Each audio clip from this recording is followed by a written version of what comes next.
انہی پرابلمز کے سیلیوشن کے طور پر کارل مارکس نے ایک ایسی سوسائٹی امیجن کی جہاں امیر غریب میں ڈفرنس نہیں ہوگا.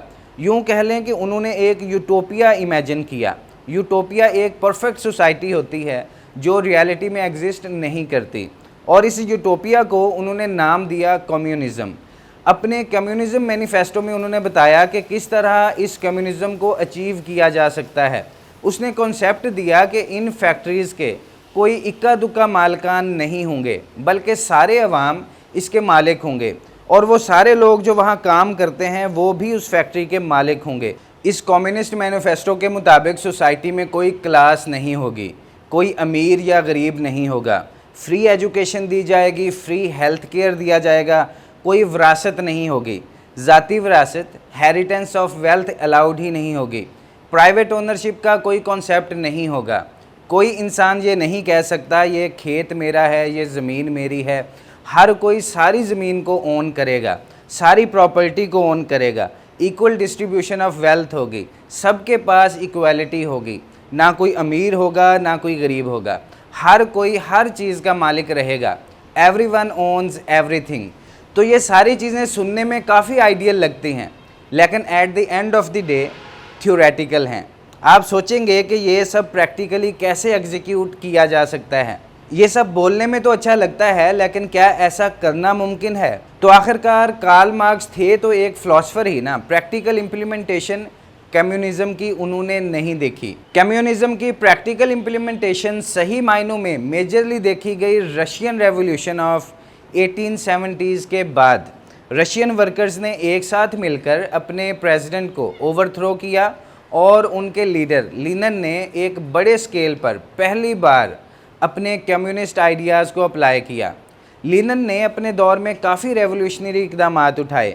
مزدوروں کے لیے ہیومن رائٹس کو متعارف کیا گیا، ورکنگ ٹائم کو ایک دن میں 8 گھنٹے اور ایک ہفتے میں 5 دن پر لایا گیا. اس سے پہلے فیکٹریز میں 12 سے 14 گھنٹے مزدوروں کو کام کرنے کا کہا جاتا تھا. لینن نے پہلی بار اس کو 5 سے 8 گھنٹے میں تبدیل کیا. جیسا کہ آج کے دور میں ہر کوئی دن میں 5 سے 8 گھنٹے ہی کام کرتا ہے. عورتوں کو پہلی بار ایجوکیشن کے لیے انٹروڈیوس کیا گیا. زمین کو لینڈ اونر سے چھین لیا گیا اور کسانوں میں برابر بانٹ دیا گیا.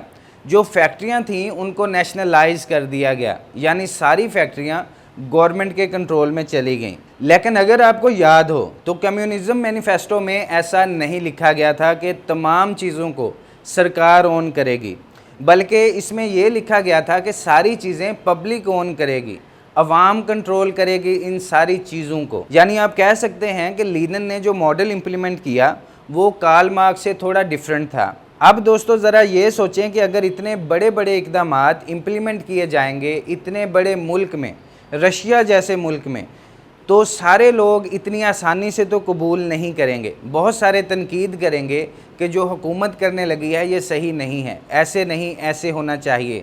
لیکن لینن کا ماننا یہ تھا کہ جو میں کر رہا ہوں وہی صحیح ہے. ان میں تنقید برداشت کرنے کا حوصلہ نہیں تھا. اس وجہ سے انہوں نے ساری پولیٹیکل پارٹیز کو بین کر دیا اور ایک سنگل پارٹی اسٹیٹ اسٹیبلش کی. یعنی ایک ایسی اسٹیٹ جہاں پر پارٹی کو کرٹیسائز کرنا الاؤڈ ہی نہیں تھا. ایک سیکرٹ پولیس لوگوں پر سپائی کرتی تھی کہ کوئی ہماری حکومت پر تنقید تو نہیں کر رہا. اگر کوئی کمیونزم کو اپوز یا تنقید کرتا تو اسے جیل میں ڈال دیا جاتا تھا، ڈیپورٹ یا ایگزیکیوٹ بھی کر دیا جاتا تھا. تو یہ جو مارکسسٹ لیننسٹ پولیٹیکل سٹرکچر تھا اسے سوویت کمیونزم کہا جاتا ہے. آج کل زیادہ تر لوگ کمیونزم کو اسی سوویت کمیونزم سے ریلیٹ کرتے ہیں، لیکن اوبویسلی ہر کمیونسٹ اس لیننزم سے ایگری نہیں کرتا.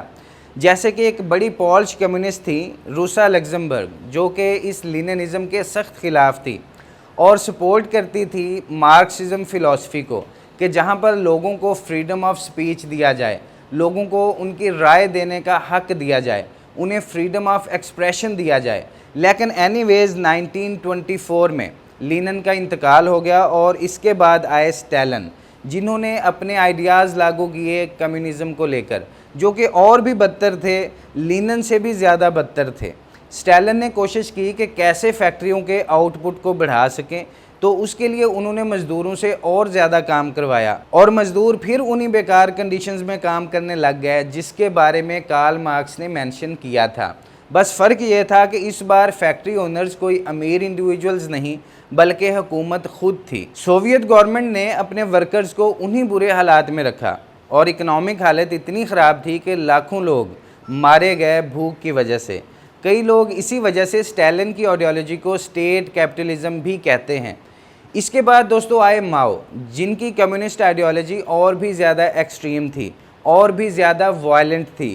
ان کا بڑا مشہور ڈائیلاگ ہے all political powers comes from barrel of a gun, یعنی کہیں نہ کہیں یہ وائلنس کو پروموٹ کرتے ہیں۔ ان کی آئیڈیالوجی کو کہتے ہیں ماؤازم۔ سوویت یونین سے انسپائر ہو کر دنیا کے کئی ممالک نے کمیونزم کو امپلیمنٹ کرنے کی کوشش کی، لیکن ان سب ممالک میں ایک چیز کامن دیکھنے کو ملی، ان سب کنٹریز میں ڈکٹیٹرشپ تھی۔ زیادہ تر کمیونسٹ کنٹریز ڈکٹیٹرشپ میں بدل گئیں اور دنیا میں کروڑوں لوگوں نے کمیونزم کی وجہ سے اپنی جان گنوا دی۔ ایک طرف تھے اسٹالن اور ماؤ جیسے ڈکٹیٹرز جو لوگوں کو اس وجہ سے مار ڈالتے تھے کہ انہیں لگتا تھا کہ یہ کمیونزم کے خلاف ہیں۔ دوسری طرف تھے جرمنی میں ہٹلر، اٹلی میں میسولینی، اسپین میں فرینکو، جو اپنے اپنے ملکوں میں لوگوں کو مار ڈالتے تھے اس شک سے کہ کہیں وہ کمیونسٹ تو نہیں ہیں۔ حتیٰ کہ ہٹلر اور میسولینی اقتدار میں ہی لوگوں میں کمیونزم کا خوف پیدا کر کے آئے تھے۔ لوگوں نے اسی خوف کے ریزن کمیونزم سے بچنے کے لیے انہیں ووٹ دیے اور بعد میں یہ لوگ ڈکٹیٹر بنے۔ دوستو کمیونزم کے اتنے ڈارک اسپیکٹس کے باوجود دنیا نے بہت سے اچھے آئیڈیاز بھی اسی نظریے سے لیے ہیں، جیسے کہ کنسیپٹ لیا گیا ایک کلاس لیس سوسائٹی کا، مثلاً ایک ایسا معاشرہ جس میں کلاس کا کوئی فرق نہ ہو، امیر غریب اونچی نیچی ذات کا ڈیفرنس نہ ہو۔ آج کے دن دنیا میں تقریباً ہر کوئی یہ تسلیم کرتا ہے کہ ریسزم، سیکسزم، کاسٹزم ایک بری چیز ہے، لوگوں کے درمیان ڈسکریمنیشن کرنا ایک بری چیز ہے، ہر انسان کو ایکول اپرچونٹیز دینا ایک اچھی چیز ہے۔ دراصل کچھ کنٹریز اس کمیونزم کے نظریات کو بہت ایکسٹریم پر لے گئے۔ انہوں نے سمجھا کہ انسانوں کے درمیان بالکل کوئی فرق ہونا ہی نہیں چاہیے، ہر انسان کو سیم گھر دیا جائے، سیم گاڑی دی جائے، سیم لیونگ سٹینڈرڈ دیا جائے اور سب کو ایک جیسا برابر ٹریٹ کیا جائے۔ کوئی الگ الگ ریلیجن میں بلیو نہ کرے اور سب ایک ہی سکول آف تھاٹ میں رہیں۔ اور یہی وجہ تھی کہ جن جن کنٹریز نے کمیونزم کو امپلیمنٹ کرنے کی کوشش کی ان کی حکومتیں آگے چل کر ڈکٹیٹرشپ میں تبدیل ہو گئیں۔ اس دور کی اگر بلڈنگز کو دیکھیں تو وہ بھی ساری بورنگ ایک ہی ڈیزائن میں بنائی جاتی رہیں۔ دوسرا آئیڈیا نو انہیریٹنس کا ہے۔ ہم میں سے آج ہر کوئی آواز اٹھاتا ہے نیپوٹزم کے خلاف، انہیریٹیج پولیٹکس کے خلاف۔ یہ سوچ بھی زیادہ تر ملکوں نے کارل مارکس کے نظریات سے لی، کیونکہ کارل مارکس کے نزدیک کوئی انہیریٹیج سسٹم نہیں ہونا چاہیے۔ یہاں پر ایک اور بات ایڈ کرتے چلیں کہ اس وقت کئی یورپین ڈیموکریٹک کنٹریز میں ایک انہیریٹنس ٹیکس لاگو ہے، یعنی اگر آپ امیر ہیں اور اپنی ویلتھ انہیریٹنس یعنی وراثت کر رہے ہیں تو اس پر آپ کو ایک مخصوص حصہ ٹیکس ادا کرنا پڑے گا۔ تاہم یہ ٹیکس پاکستان سمیت زیادہ تر ملکوں میں ایگزسٹ نہیں کرتا۔ تیسرا آئیڈیا جو دنیا نے کمیونزم سے لیا وہ ہے ورکرز کے رائٹس کا۔ کارل مارکس کے مطابق فیکٹری اونرز اپنے ورکرز کو ایکسپلائٹ کرتے تھے، لیکن آج کی دنیا میں زیادہ تر ممالک میں منیمم ویجز کو ڈیفائن اینڈ امپلیمنٹ کیا جاتا ہے، اور اگر کوئی ادارہ، انڈسٹری یا فیکٹری اپنے امپلائیز کا استحصال کرے تو وہ اس پر پروٹیسٹ کرتے ہوئے دکھائی دیتے ہیں، جیسے کہ کچھ عرصہ پہلے انڈین پنجاب میں کسانوں نے پروٹیسٹ کیا اور آج کل پاکستانی پنجاب میں ٹیفٹا امپلائیز اپنے ڈسپیرٹی ریڈکشن الاؤنس کے لیے پروٹیسٹ کر رہے ہیں۔ اسی طرح فری ایجوکیشن، فری ہیلتھ کے آئیڈیاز بھی کافی سارے کنٹریز میں سکسیسفلی امپلیمنٹ کیے جا چکے ہیں۔ اب آتے ہیں دوستو کمیونزم کے فیلئر پر۔ کیا وجہ تھی کہ جب بھی اسے امپلیمنٹ کرنے کی کوشش کی گئی یہ ہمیشہ فیل ہوتا رہا؟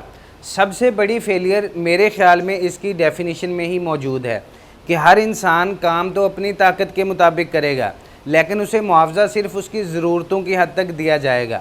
تو آپ خود سوچیں، اگر آپ کو اپنے ہارڈ ورک کا انسینٹیو نہ ملے تو آپ کے پاس مزید کام کرنے اور کریٹیونیس کو بڑھانے کی وجہ ہی نہیں بچتی۔ اپنے کام کو بہتر کرنے کا، امپروو کرنے کا کوئی ریزن ہی ایگزسٹ نہیں کرتا آپ کے پاس۔ کیا ملے گا آپ کو اگر آپ چیزوں کو مزید انوویٹ کرتے ہو؟ اور اگر سوسائٹی میں سارے لوگ اس طرح سوچنے لگ پڑیں